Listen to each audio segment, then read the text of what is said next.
Yo, it's your boy Lolo. Vacation's over, son. Time to dust off that stoop, you know what I'm saying? It's finally here, 21-22. Premier League is back and we're back with the Stoop crew.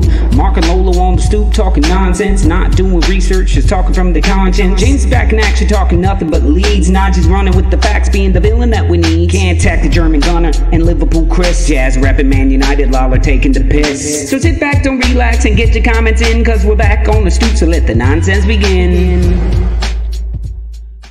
Welcome back to the Stoop, football fans. It's your boy Lolo.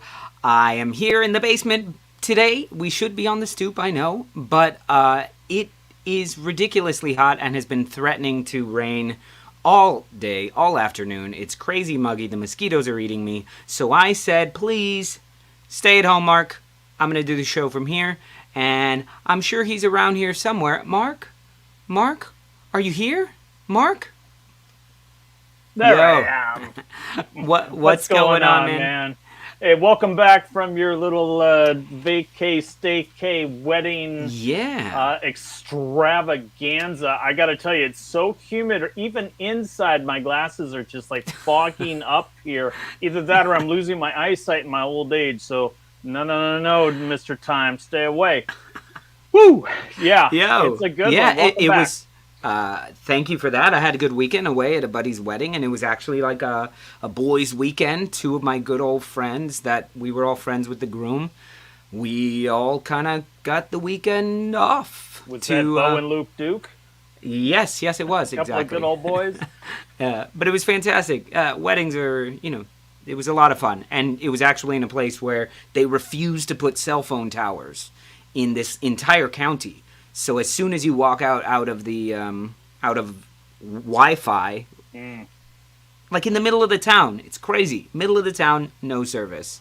I gotta tell you, there's probably something just a little bit magical about that. There really is. I come from a generation where you're just not stuck on your phone all the time. You're not trying to check it out. I can even leave it at home and then go somewhere and go, oh shit, I left my phone. And I don't go back for it. There is something liberating. I know there are people that just, they freak out. It's like their Whoopee or their Nook is gone. And they just, it's separation anxiety. But I got to tell you, there's something to be said about a little small town. Dude, that won't let you get on your cell phone. We took a school bus from like the Airbnb, the apartment, to this, like an hour away to where the wedding was. And we're sitting there and we were all laughing because everyone was talking to each other. But if we had Wi-Fi, if we had cell reception, we'd all be doing something like this. So I end up I have like 6 or 7 dudes, we're all in suits and we're all talking football. We're all like, this is the problem with Arsenal. No, Man United, this Messi let me down, But speaking of talking football with people that I love, big up to the Stoop crew who's in the house. I don't know who got it first, Ben Ireland or Anders, because I know these comments reset. Bremer's Ghost was in at 210. Bremer's Ghost was in Villa first. Martin, Ben Ireland. I mean, come on. They were I think Anders early. was in. No, I'm talking earlier than that, dude. Because I don't even see my comments on here. I gotta tell you early risers and you early commenters, go to our website and join the discussion there. We get notifications and we're able to immediately answer you and join that conversation that you want to start or want to continue. Yo, absolutely. And guys, if you haven't already signed up for the website, it's super easy, but it's a community. We're creating a community where you get to talk all this stuff 24/7, anytime you want, and we will respond when we get a chance. Speaking of which, Bandy, I did get your video. He made a little video of me, of the poem that I do over his music. It's really cool. I gotta put it on here. That's 2 people who have made. Jason Lellis also did one. I gotta show these to you, Mark, whenever I invite you back over. But good to see everybody here talking. We've also got Saul in the house. We got Bob Retrovolt. I'm rocking the shirt today, Bob. I do love this shirt. It's just a cool shirt and cool color. And I was actually talking about Retrovolt at the wedding. I was like, "Oh, you're from California? Have you ever been to Retrovolt Arcade? You got to go. It's awesome." So, Mark, I see a lot of talk here. Before we get into the normal show, the normal run of our show, I do see a lot of talk about this little dude. What do you think of this? I think you need to somehow wash the scum off of him. Look, I think you put it in a comment or something. But wait, hey, what are you? You're washing the manure. Scum. That manure. Oh my God, he's so beautiful. What a good-looking chick you guys signed for $30 million. $30 million. Pounds. Pounds. I gotta say this.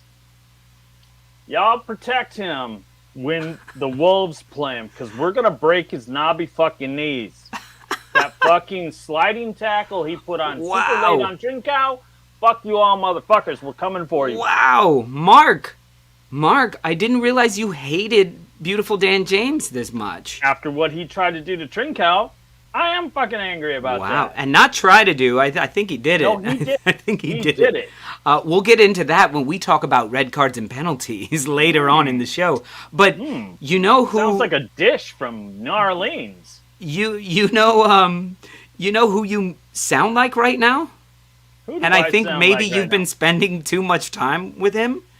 Is this angry bastard right here? I tried to spend some time with him on Friday, but you didn't show up, James. I mean, you showed up somewhere. I just couldn't find you. I tried to get in. I was like, and I apologize. Mark. I wasn't trying to be I wasn't trying to be spawny, Mark. I was trying to be Stoop, Mark, and bring you in on a very, like, it may have been the last time we ever got to see you. Whoa. Oh, yeah, I mean, I could. So, James... I was worried. I honestly, I've been thinking about you all weekend, and I'm glad that it looks like there's a little bit of sunshine on your face. There is. Well, no, it's a nice day today, man. It's a nice day, so... Nice. Yeah, so everything's okay? No damage? No nothing? No. Well, I mean, we have some broken windows, as you can see. Well, there's a tree down in our front yard that's blocking our gate. So we kind of have like this ready-made arbor that's over our gate that we have to duck down in order to get out of the yard. Wow. Okay, well, good to know that everything's is okay. And for those of you continued to be okay. For those of you guys who don't know, James is in New Orleans, and they just had a massive hurricane come through on the 16th anniversary of K-Day, Katrina Day. I'm sorry, fellas. I'm not. You're doing the best you can, my friend. James, I was going to say this is the best you've ever looked. It's glistening. You're glistening. Yeah. But yes, good. So good to hear you're safe. The days of pre-electricity. So we basically, go to bed at 7:30. Cook over open fire. Nice. We have no electricity, man. Wow. And you're wasting your battery life on us. I know. That's fantastic. Well, let's get to it. Let's talk. So James, perfect time to come in. We were just mentioning before we get into the crux of the show that Dan James. I don't remember you being that big of a fan of Dan James, but now it looks like you got him. What do you think? Yeah, no, I mean, look, if Bielsa rates him, then that's fine. We tried to get him before. Bielsa's, tried to acquire him in the past, and that fell through the whole Swansea fiasco. And I think he's a good player. I mean, I think he's going to help us out. We need somebody. I think this kind of means that maybe Rafinha might play more towards the middle, and Dan James play on that wing. I don't know. It's going to be interesting to see how we use him. But I mean, you can tell. Look, this past weekend, for the second Premiership game in a row, we only subbed in 2 players, right? That it tells you right there that Bielsa is not confident enough in a lot of the players who are sitting on the bench right now to come in, and it's always the same players. I mean, it's going to be Tyler Roberts and Jamie Shackleton, and if there is a third sub, it used to be Costa, but I don't think Bielsa has any faith in Costa anymore. So it seems he's lost faith in him. You know, Yeah. if anything, the Daniel James signing is just to increase depth, as far as I'm concerned. And you know, I don't think Daniel James starts for you guys. He's definitely coming off the bench. If anybody gets hurt, he's going to come fit in that tense. But you know, good signing. Yeah, no. I think, like I said, it's going to be interesting to see how we utilize him. I think you're right. I think initially, obviously, he's going to come off the bench until Bielsa develops some faith in him, and then we'll see how it works from there. But Bielsa rates him, so you know, if Bielsa rates him, it's fine by me. Yeah, and listen, the one thing he does look like a Leeds player about is he runs his ass off, and he dives into shit, as we saw with the Wolves match. He's aggressive, and he's I don't think he comes in off the bench for very long. I think he probably knocks Jack Harrison out, or Rodrigo works his way out. Really? Yeah. If that's the case, what's the point of signing Jack Harrison? Depth. I mean, they didn't know they were going to get Dan James, you know? Yeah, and Jack Harrison is a Leeds player. He's a Leeds boy. Yeah, absolutely. But you signed him off alone, and now you're going to bring in a guy at twice the salary. Yeah. You know, to start for him, and I don't necessarily know that he's any better than Jack I love that Harrison. Scott Newby. When I saw we were signing James, I thought you were on a plane over for your medical, James. Thought Lord Bielsa had scouted you. That would be a sad I could see James with a mini bucket right next to Bielsa, right behind Bielsa on a bucket. On the James bucket. That's more my role in the team. Yes, it is sitting on a bucket next to Bielsa. But I'm telling you, it's no. I don't think we're not paying 25-30 million quid for a guy who's going to sit on the bench for very long. That's for sure.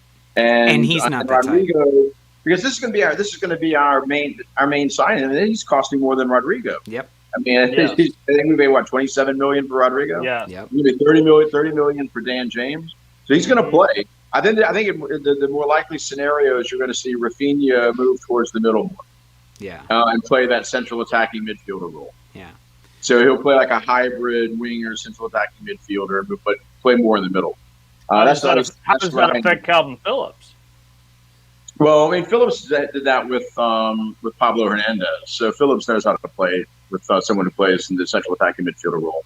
I think the problem is with Rodrigo is that Rodrigo's not a midfielder, right? He's a striker. Yeah. That's what he plays for Spain. Right. We're asking him to play midfielder, and he's a defensive liability. He doesn't track back, and that exposes KP too much. That partnership with Bamford doesn't seem to click really. Why not play them both up front, not one behind each other? Because that's how they usually are, is one behind each other. Bamford seems to be the lone striker, so why not play them together then, if he's not going to track back anyway? Yeah, I don't know. I have no idea. I don't think that just Bielsa has his formation that he likes. He likes Patty being up front alone, and that's it. You know. But I don't think we can shoehorn Rodrigo into a midfielder role and then expect him to shine there. Bielsa doesn't play up really front. Not his position. Well, okay, guys, we could talk transfers all day long, but this is not actually a transfer show. This is our weekly recap show where we go over the weekend watch list matches that we picked for you guys on Thursday's show, and then we rush through the rest of the matches as well. So, and plus we have lots of bonus stuff to discuss. We'll get to that. So let's start. We're talking Leeds United. Why don't we start off? Burnley Leeds United. You've got a fuzzy Patrick Bamford in your face right there, James. Let me see. I can put us like that. There we go. Oh, yeah.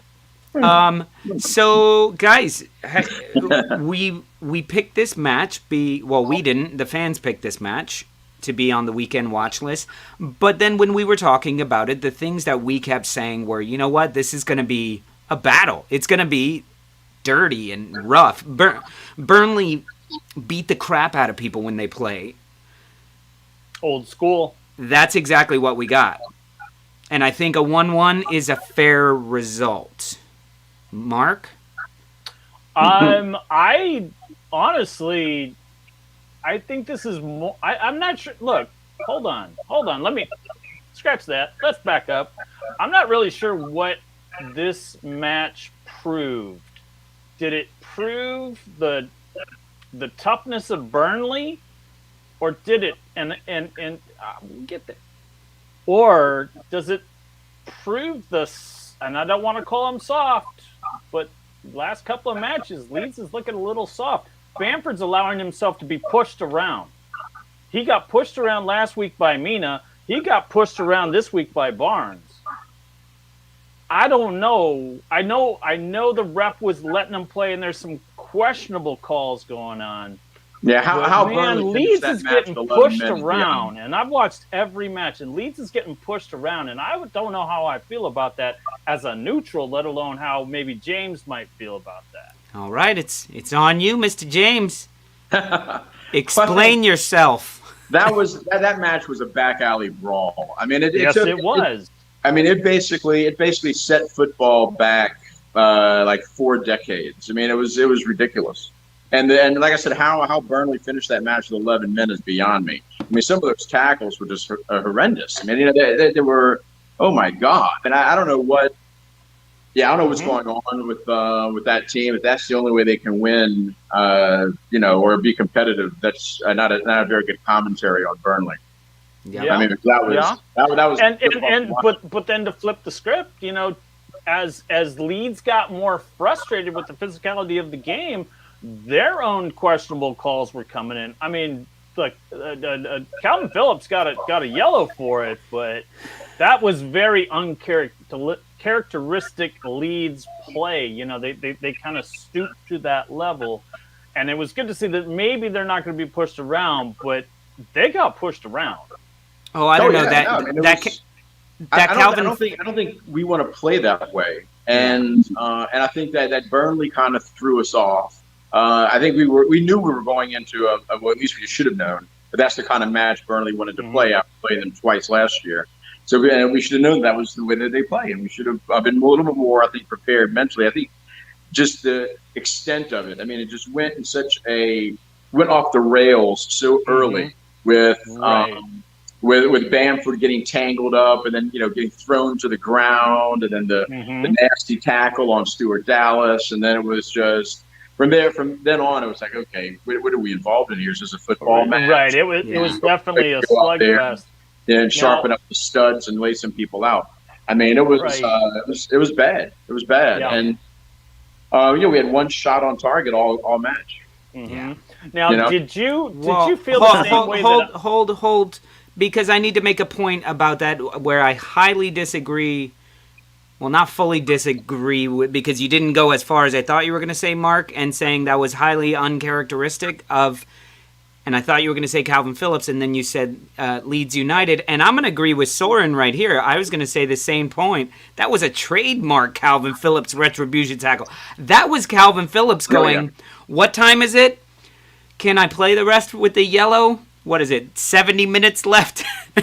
Yeah, sure. And he went. I need to lay this down and let them know.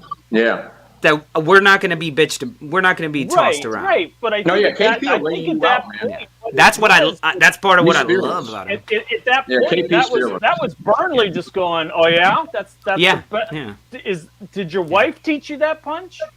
I mean, that's the way it felt to me. But I want to ask this. So Rafinha's got the ball when they score, and he fakes out Charlie Taylor. When Charlie Taylor hit the ground, did you know that Leeds was going to score? Because I turned to my wife, who happened to be watching with me for like that brief period of time where she just wants to share what it I'm into, and I was like, oh, watch this, and sure enough, there ends up being like 4 Burnley players in the box just sprawled out like it's the Battle of Gettysburg. Yeah, man. Yeah, I mean, I did. I had a feeling that once Rafinha got into that position, that was going to be a golden opportunity to score. And let me tell you this too. I thought that this was a match where our subs really contributed. I thought that Shackleton looked really good. And I thought that Tyler Roberts actually played well, and the game. See, when they came in, the game picked up in pace, and Shackleton got up there. Of course, he had the initial shot on goal that Bamford ended up redirecting. But I mean, it was.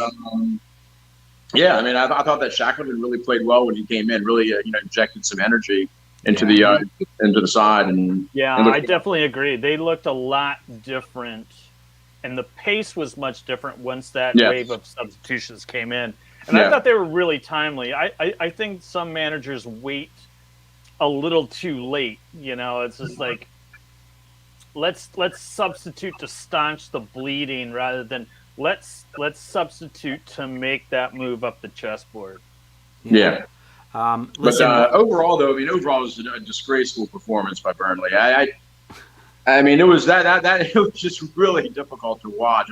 It was painful to watch. I mean, I was like sitting there, meanwhile the storm is raging outside, and we're about ready to get hit by this massive hurricane, and I'm sitting there going, I don't know where I'd rather be right now. I think I'd rather be here than on that pitch. Because that was brutal. Yeah, it was really rough. And at a certain point, I was watching as a neutral, really enjoying. Like, go for it. They're letting them play. This is old school. Feels old school. Like, feels like there's no cameras. Yeah. Because you could actually get arrested for some of this shit. Like, if it happened on the subway, you'd get arrested for that jujitsu move that Tarkovsky did. Like, that's fucking assault. That's assault if it happens outside of the stadium. But then I start going, fuck, it's week 3. Any one of these guys can end the season. And then your plans, like, what if it's Rafinha? What if it's Calvin Phillips? Bamford? Or even for them, what if it's Chris Wood? What if it's Tarkovsky? What if it's one of these guys who's diving into a tackle? That's where it gets really, really rough. So we'll talk more about red cards and penalties and refereeing, about this whole let them play mentality that's going on. But last words on Leeds, Burnley, before we move on, because remember, we're at 20 minutes. We got 9 more matches to go through. Yeah, no. I thought that Burnley just played. I mean, you can see the sense of desperation out there. They know that, look, this is a match playing at home against a Leeds side that they have a chance to beat and maybe pick up 3 points. And so, from my view, getting out of there with a draw is not a bad result for us. Yes. So not at all. It's going to be a war. Good. And when we emerge from there with a point, I'll take it. Yeah, man. And no one seriously injured. Yep. And listen, you're like way above the table than Arsenal and Wolves. So with your mighty 2 points, way above us. I'll take those 2 points any day. All right, let's go. Hopefully, and you guys got a week off, or with international breaks and all that kind of. So here we go, Mr. Tom, one of our longest running Stoop crew members, says we should discuss Brighton Everton, as that was my pick for the watch list. I don't think those words have ever been spoken, even by Brighton fans. But yes, Mr. Tom, we are definitely going to discuss Brighton and Everton.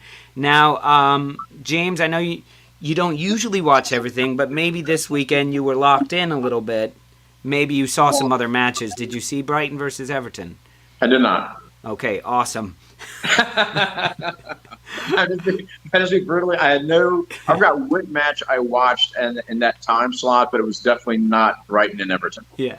Well, Mark, this was your pick for weekend watch list, and it was. And I was at a wedding. So can you tell us what happened?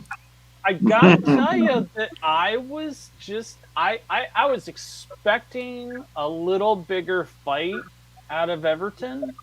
And Brighton. I'm sorry, out of Brighton, and I just didn't get it. What I did get to see was one of my kind of surprise players, or a player to watch, so to speak, is that Damari Gray kid. Dude. He's good. That boy good. Absolutely. And Scott Newby stole your thunder right here. He tweeted. I'm sure he did. 1.7 million. I know, and he is good, and I'm disappointed whenever he gets taken off, because I feel like he can go like another 10, 15 minutes. He was good. I mean, obviously, but he had the penalty, which was, one of those things where it was a tackle that was called. Yeah. To give him that. But, given I didn't think Mbappe would start, but he did. He was pretty ineffective. Obviously that shoulder, I think it might be giving him some issue, but it was fun. It was fun to watch Demarai Gray.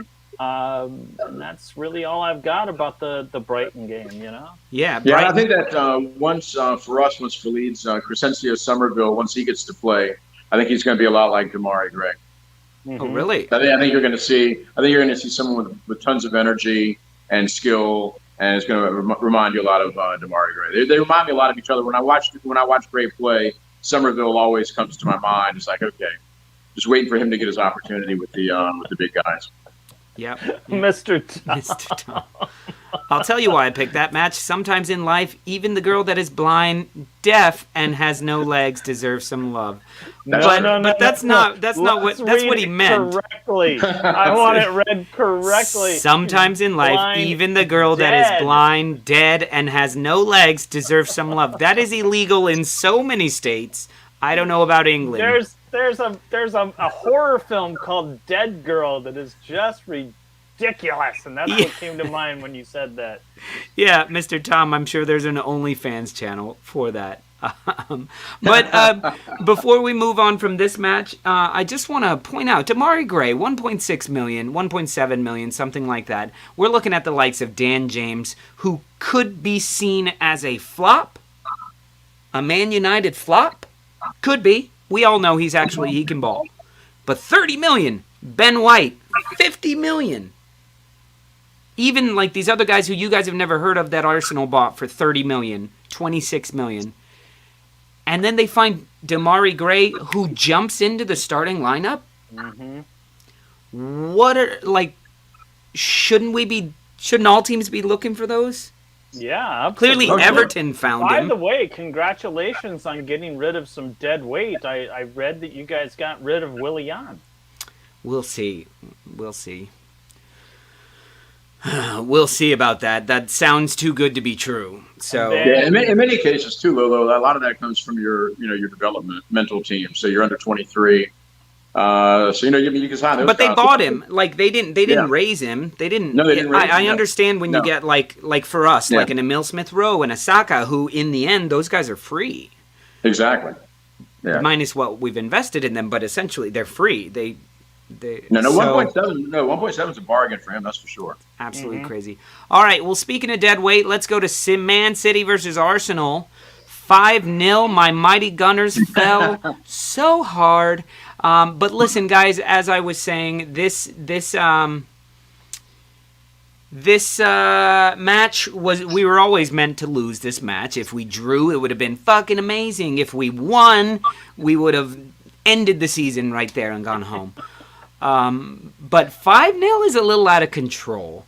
There's a bunch of controversies depending how deep you want to go into the Arsenal fandom about first goal shouldn't count, second goal shouldn't count, never read, blah, blah, blah. None of that matters to me because what I saw on the pitch was just an absolute gulf in class, and it's just you're much more generous than I would be. We're leaps in that was a dumpster fire. It was just looking at a team that is not good versus a team that is very good. That was it. I think they're starting to quit too. They are. They're starting to quit on Arteta. Yeah, and that's the scary thing. Last week. That is what is frightening. Mm-hmm. When your team stops believing in what you're telling them, then it's well, James. So don't take this as me making excuses for Arsenal. I'm not. I understand where my club is right now, and I do think there are.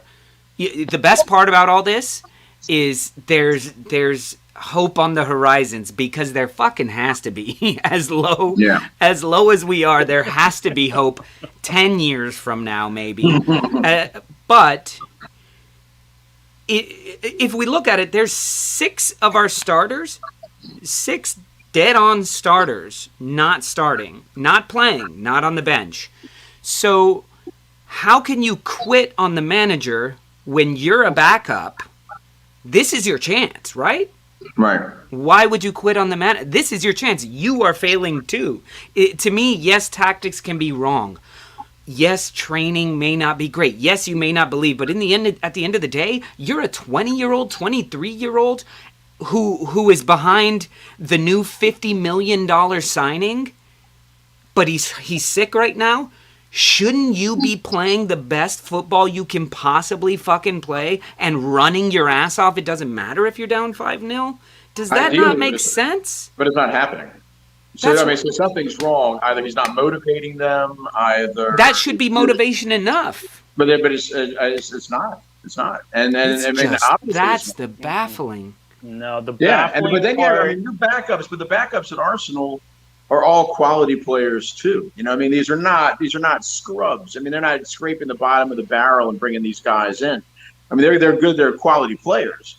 So, you know, I don't know what's going on there. I mean, there's something. I think it's more than what we see on the pitch. That's all I'm saying.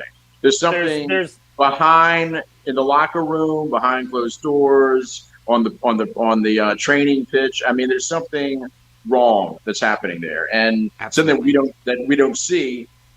Who knows what it is?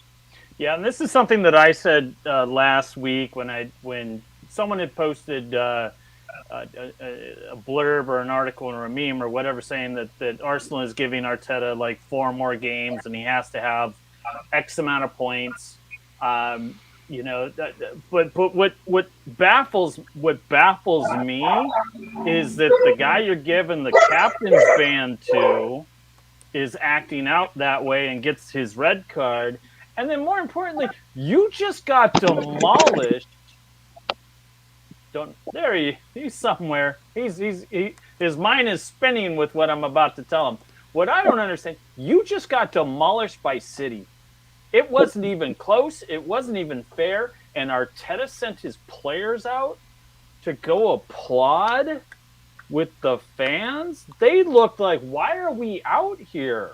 Wait, I don't think I saw that part. You didn't see that, no. What are you talking about? Arteta sent the squad to go out to where the Arsenal fans were in the stadium and applaud with them after they stunk up the joint, after they had one shot, not just one shot on target, one shot the entire game.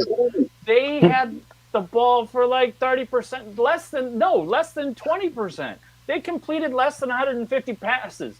They played the worst I could ever imagine any team ever playing at the same time, and Arteta sent them out there to applaud with the crowd as if the worst you've ever seen. The worst you've ever seen. Are you serious? I've never seen a performance worse than that. Now, granted, I've only been watching for 2 years.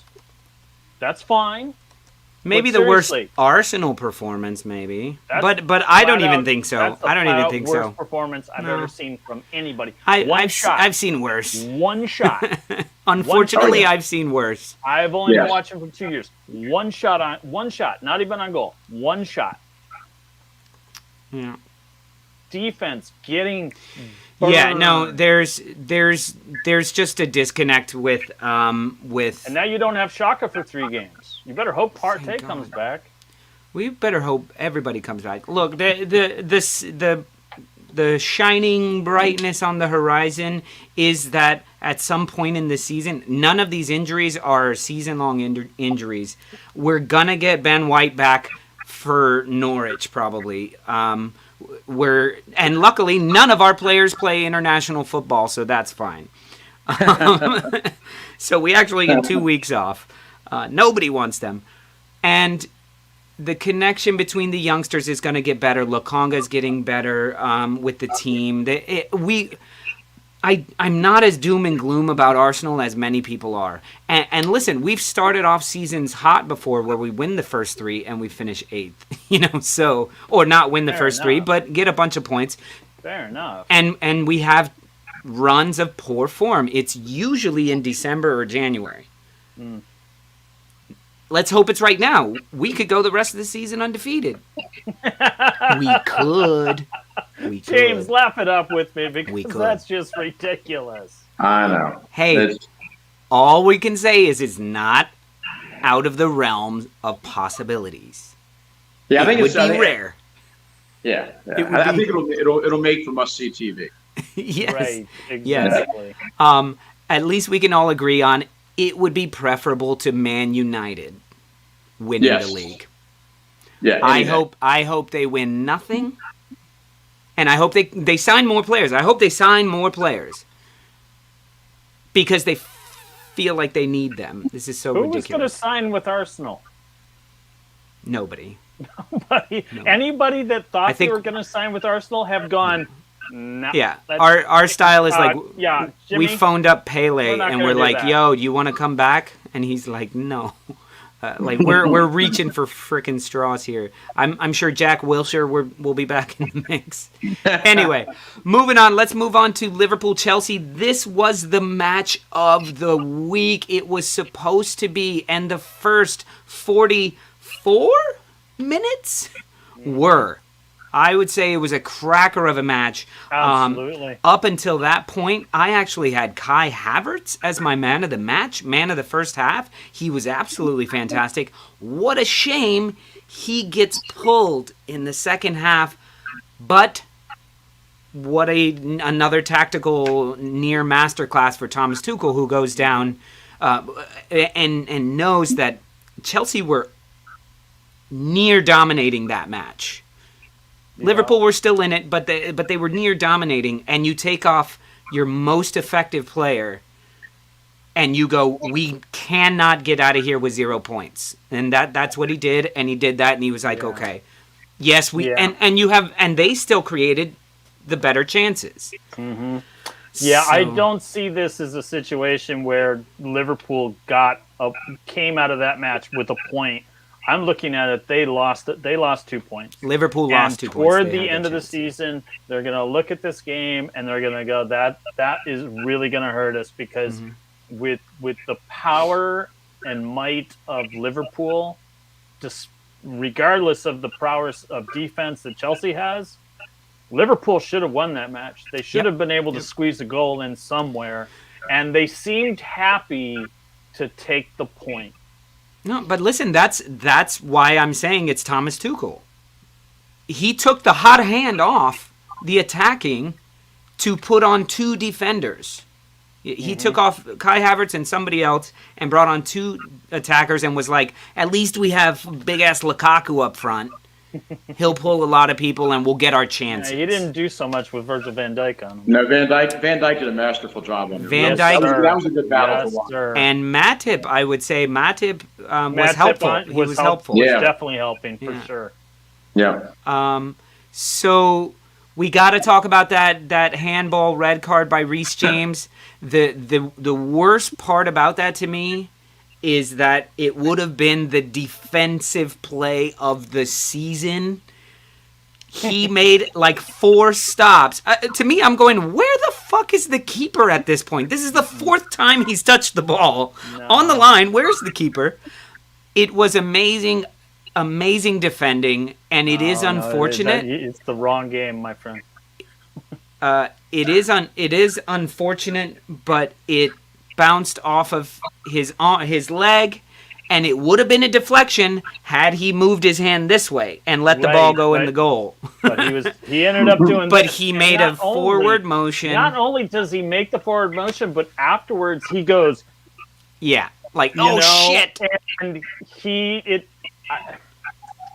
what I don't like is that the ref looked at it in a freeze frame, and I know it was talked about during the moment by the commentators, but a freeze frame would have determined whether or not it was a handball, but whether it was red card worthy, I felt you had to watch the whole thing, and it coming off his leg and into his arm may have changed the color. Here's the thing, though. Goal line, using your hand is a penalty, and it's an automatic red because you're on the goal line and you've stopped a goal scoring opportunity with a foul. That is an automatic red card. A handball can prevent a goal. A handball can't cause a goal. That's the law. I mean, that's the rule. But the fact remains is if it was a deflection, it may have been called differently because it's not deliberate, and you can't give a red card on a non-deliberate handball. His hand stopped the ball from going in the goal, so it's a handball. Did it, or did his? It did. It went up, and his hand went like that and pushed it this way. Only because it was moving forward, but you can't see that on a freeze frame. But what they've decided, what VAR has already decided and has probably told him, is like, he probably asked, well, how much of his arm touched it? And it was like, a lot. What's a lot? Okay, let me go see. Yeah, that's fucking... It's not like it grazed his arm. Yes, it's a fucking handball. Well, I'll still stand by the fact that you can't make that assessment on a freeze frame. You got to watch the whole play. Yeah, but... And he looked at it for like 2 seconds. But listen, it's not like... Gave him a straight red. It's not like he was... If he was 2 defenders in, if there were defenders behind him, it's not a red card. Unless he, like... The ball is on its way in and he stops it. If there are defenders behind him, he's not the last man. Fair enough. It's not all I can say is this changed everything. and it did, and it is unfortunate, but you saw it on the official's face when he walked out. Yeah, no. He walked out and he went like sorry, there is absolutely nothing I can do about that. You know, if you saw what Salah and Mane, who were standing next to Reece James, they were like, yeah, you have to go. This is right. This is the call. That is so letter of the law that it sucks. No, absolutely. And that's with David Luiz. He's the last man. I know you barely touched his foot, but you're the last man, and he was in on goal. I'm sorry, was that last year? I'm just saying. Talking about last year? We get to bitch about it. Yep. Yeah, I want to go back. Guys, we're still talking about last year. Yeah, no. In the Vindipers Charleston match, though, I wanted to go back to the starting lineups. Were you shocked that Jota didn't start that match? Absolutely shocked. I was like, what? Absolutely. I was like, come on! I thought at that moment. Now, does Firmino play better defense? Surrender the initiative. Does Firmino play better defense than Jota? Yes. Because that's the only his reason defensive work rate is better. The only reason why I could see that happen. Yeah, that's why that is absolutely why. Yeah, but it didn't make any sense to me. I was like, well, there goes. I mean, arguably Liverpool's second best player this season so far. Yeah, and not in the lineup. Yeah, I mean, come on.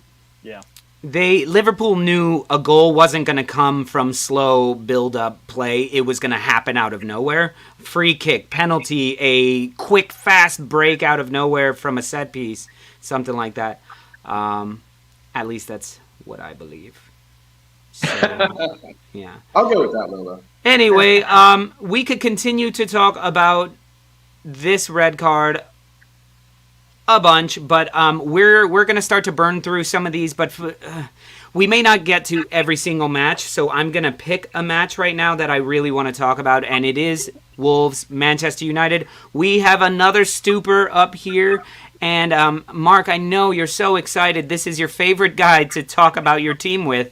Here's Mr. Cantag, the German gunner. Hey, guys. Mark's like, God damn it, you called in now? You called in now? No, man, it's always a welcome to see Mr. Cantag join us because, look, the more the merrier. We got a posse. We got to roll with it. So I'm happy that he's joining us. You know, regardless of what point of I just wish you were here a little earlier. Why? I mean, listen, I'm sorry I was late. Work, gets in the way. I'm just glad that I got here just in time for Mark to turn into a groaning groaner because we know it's going to happen. And the shit he's been giving us for the last year. Oh, man. Exactly. I wish we could publish our private chat for everyone to see. We can do that. So here's the moment you've been waiting for. I don't get it, except for the fact that when asked, either on Happy Hour or during our weekend watch list when we talked about this match, somebody asked, if I thought the Wolves were going to beat United, and I said, Mike Dean is the ref, so probably not. And Mike Dean played a huge part in the deciding of this match. He always does. Tell me Mike more Dean about a always ref does. fucking you You over. know, that's really all I could say. I don't look. We all saw the pictures. We saw Pogba's foot on Neves over the ball. He didn't get Neves got the ball. He won the challenge. There was a foul. It wasn't called. What the killer is that Mike Dean was 6 feet away and looking at the ball. Neves' shin guard spun like a roulette wheel. These are all facts.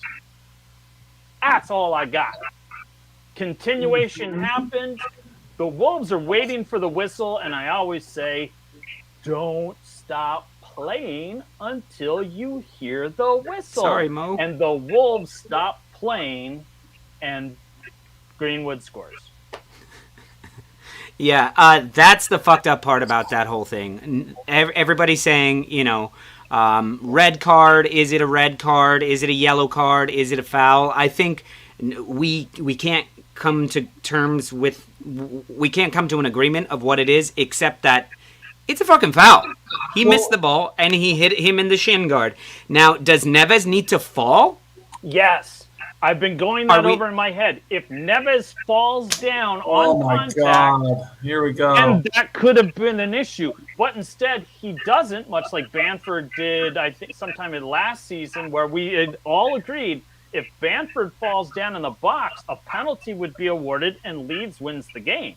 Yes. I don't remember what game that was, but we commended Bamford for not falling down, for being a man about it. It just sounds like you're saying that Neves didn't get fouled properly enough, which makes what I'm saying like is if victim Neves blaming. falls to the ground on contact, like so many of these floppers, which Bruno that's why there is Fernandes diving. did in the first half, But that's why there's diving. and like we had to stop play for 4 minutes while he tried to figure out whether or not his ego got hurt. Listen, there's going to be. That's why we have diving, right? That's the whole reason is because people that when they are fouled and it doesn't get called, they feel like, oh, now I have to embellish the next time I'm fouled, or I'm going to dive to get one back. And the biggest problem for me is that what you were just asking, Lolo, is what is it? And we should all know what it is, having watched it, but it's a different call in every game. And that is absolutely. It's not okay. It needs to be out immediately. At the beginning of the season, when we did our preview and we talked about this new rule change, I had said it will be the same as the handball rule was last year. Yeah. Earlier on, we're going to have lots of controversy, and probably the Federation is going to step in and go, okay, guys, it needs to be called this way. I like the rough and tumble play. I like the more physicality. I like the fact that you can hit somebody and it gets continuation. Nope, that's not it. But doesn't sound like you like I don't think is that I don't think that it's consistent.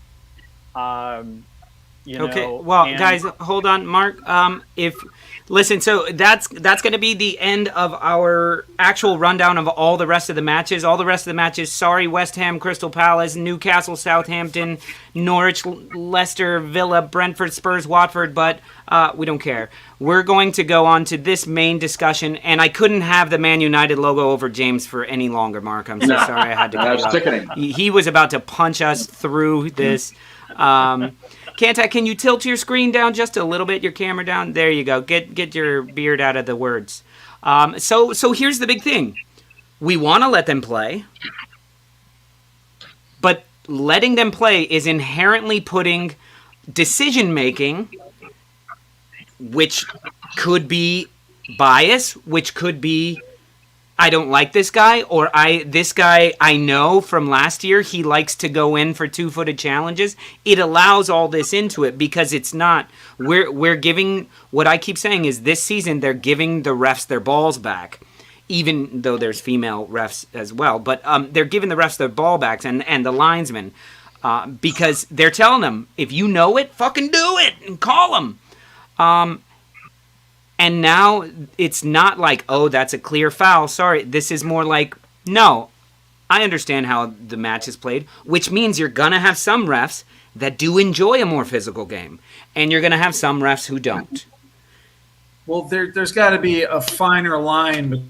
But there's not. You're dealing with humans. We're calling. No, I understand, but there has to be more consistency between, like, someone coming in aggressively, winning the ball, and clipping them with their back leg as a red card, and in 2 other separate games, defenders flying in on attackers in the box, both feet studs up, catching them, spinning them in the air, and nothing's called. Like, Nothing. That is too wide a gap. For me, it's infuriating, and it's taking, you just, as an Arsenal fan, obviously, you guys, I missed all of the banter that I'm sure I was going to get, but like you're just waiting for something crazy to happen at this point. It's been 3 games. It's been 3, 4, or 5 decisions now where I could point and be like, this is inconsistent. You can't let Chambers get slapped in the face. Somebody in the face. I covered your face. I'm sorry. But let's take a look at these. This is a red card. This is a red card. This is not even a foul. This one on Stuart Dallas is not a foul. I know. It's There are so many more just from this weekend. Well, in the Arsenal game alone, Callum Chambers is slapped in the face in the lead up to a goal, no penalty.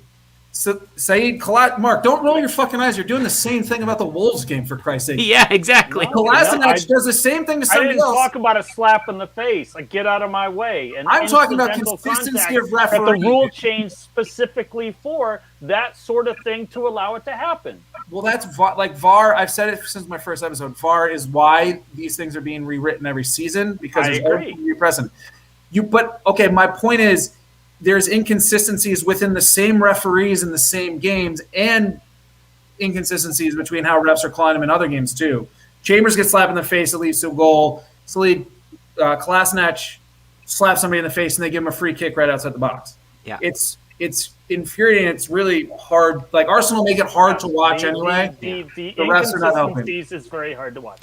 And I have to say, Mark, this is, as you know, as much as I love seeing you two duke it out and me getting in there as well every now and then, but this was such a clear, like, wait, he just did that.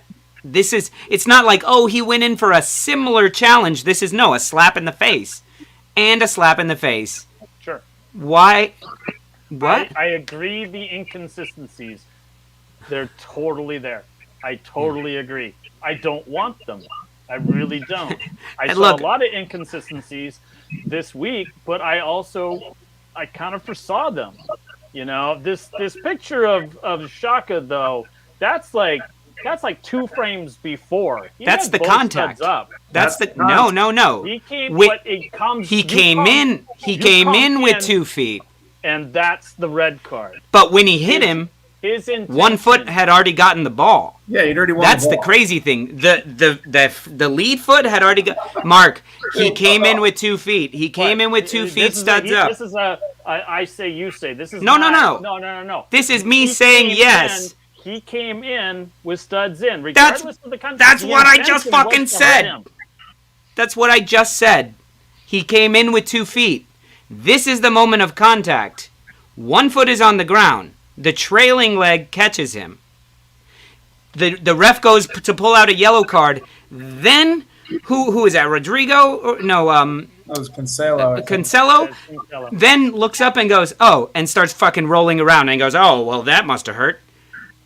It was just like stupid. It's because he left his feet. He went in with both feet in the air. That's why there was a red. However, he won the fucking ball. Yeah. And it was after he won the ball that he makes contact. It's not a Pogba on Neves thing where he doesn't touch the ball. No. Puts his foot halfway up his shin. Like, we agree that should be a red card too. Yeah. We're saying, how is this on Xhaka a red card, but these are. Well, I think it has a lot to do with his reputation. And that's what we're talking about, the biases. And that is something that we see in a lot of sports. You see a player that's notorious for something, and they don't get the benefit of a doubt anymore. And Xhaka's not going to. He's had 10 red cards since he's joined the Premier League. He's had 6 since he's been. Yes, he has. He has 11 in his career. He has 4. 5. He has 4 now. He has like 6 with I thought it was 4 with Arsenal. Yeah, but some of them are in the FA Cup or whatever. Like there's like 4 in the Premier League. Then that's okay. He has a reputation for red cards. I love how we're like trying to be like, yeah, Mark, the refs are fucked up, and you're like, well, Arsenal are still ass. No, I know. There's no winning with Mark. We're commiserating with you, and you can't take the fact that you're also groaning now about referees. I want to take the I wasn't groaning. I just said I called it prior, saying that Mike Dean is going to fuck the Wolves, and he did. Sounds like you're making excuses, and you're blaming the refs like you accuse us of doing. Just saying that my prediction came true. And my prediction of if Traore could make one of the 12 fucking shots he's going to take, maybe you guys win. Bro, I mean, like, or if Man United, I only watched the first half, and Man United gave them every opportunity that they had. Like, it was all sloppy balls that got one more pass to Traore, and they were on a break. And if Aubameyang or Werner aren't taking those players one-on-one, there's this whole discussion about how they lack confidence or they're out of form, but Traore doesn't do it. And we're like, well, he's just being brave. He's so brave. Traore's pass on that breakaway in like the first 5 minutes? Yeah. Traore lacks confidence. He should have taken that right at the goal. 100%. But you're right. He's got a little bit of the yips. He made a good pass, and I don't know who it connected with, but it didn't go in. Look, yeah, we're not getting to the net. It's true. And this is a problem. Will it correct itself? Absolutely. We just played 3 of the top teams in the league. Yeah. If you were saying that, the Wolves are going to not win, they're not going to have any points after the first 3 weeks, I would be like, yeah, probably. If you said they were going to be scoreless against Leicester, Tottenham, and United, probably. No, I would have thought that you would score. You would have scored. You would have scored. That you would have scored a goal. You would have scored a goal. That I would have thought. Maybe. You have Raul Jimenez back. Yeah, and he's got a lot of rust. I know. Anyway, guys, we're coming down to the last couple minutes of this show. Thank you guys so much for being on here. This is where we usually get the burning questions that you guys may have for the upcoming week. So for the upcoming week, there is no football. There's only international football. So let me this would be my burning question is how affected are which teams are going to be affected the most by their teams their players going out to play international football in these red listed countries. So Emi Martinez is already ruled out for his next match because he's going to Argentina, and that's a red listed country. So he has a 10-day quarantine afterwards. Is Rafinha going to Brazil? That's a big question. I don't think so. I think so. The Premier League said they're not letting players go. It would be up to the clubs. I don't know. From what I hear, Aston Villa posted something. They're letting these 2 players go play. I forget who the second one is.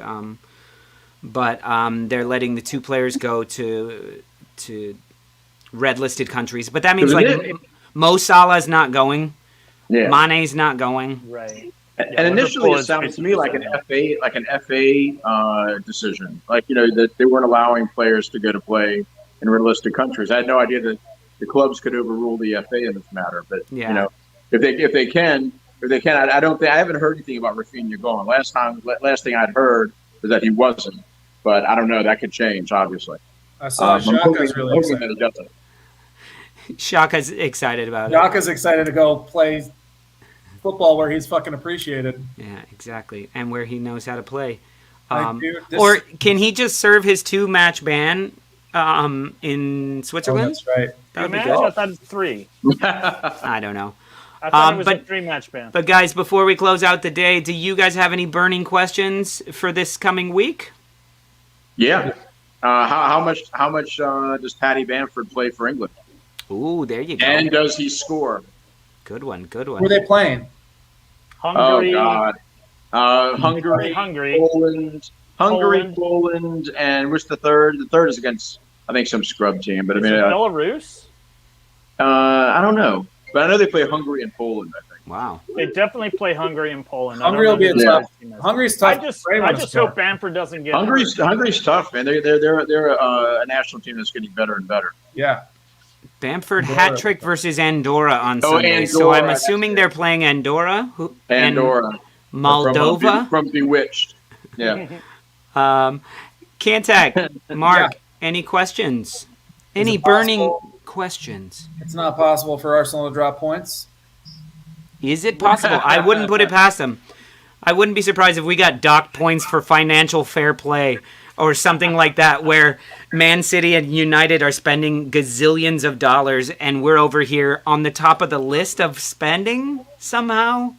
I'm like, wait, you just fucking signed Ronaldo, Jadon Sancho, all these people. Get out of here. And then like City and Chelsea spend it all on one player, and they're like taking the piss out of us. We're like, dude, we got like 6 players out of that money. Shut up. I guess my question is who the hell is Kwang Hee-chan? Oh, so you're going to do some research. From Red Bull Leipzig. The Wolves have him on loan for like 12 mil. Well, let's see. You've got about 2 weeks to learn how to pronounce his name and see what kind of football he plays.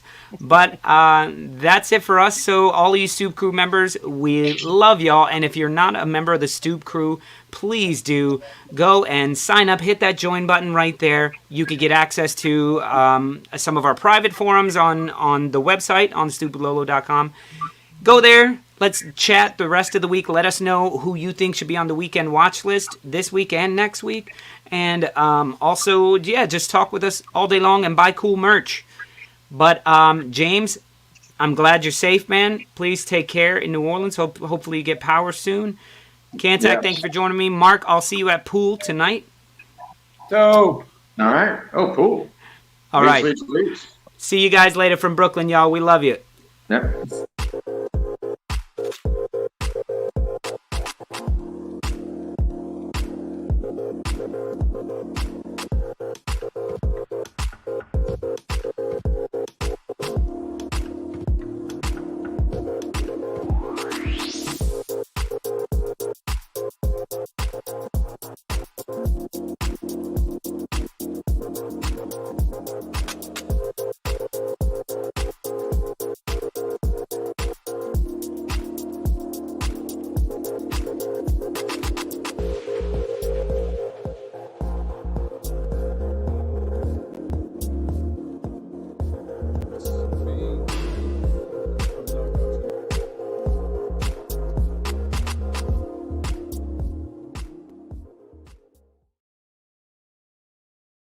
Be to fuck, I'm not watching that match. Thanks be to fuck. But I'm here representing in Portugal for on the Stoop, coming live from Portugal. Anyway, I'm glad I'm not watching that shit. It could be the worst ever. Look, there's Arteta. I just so happened to find him here in Portugal. Anyway, Arteta out.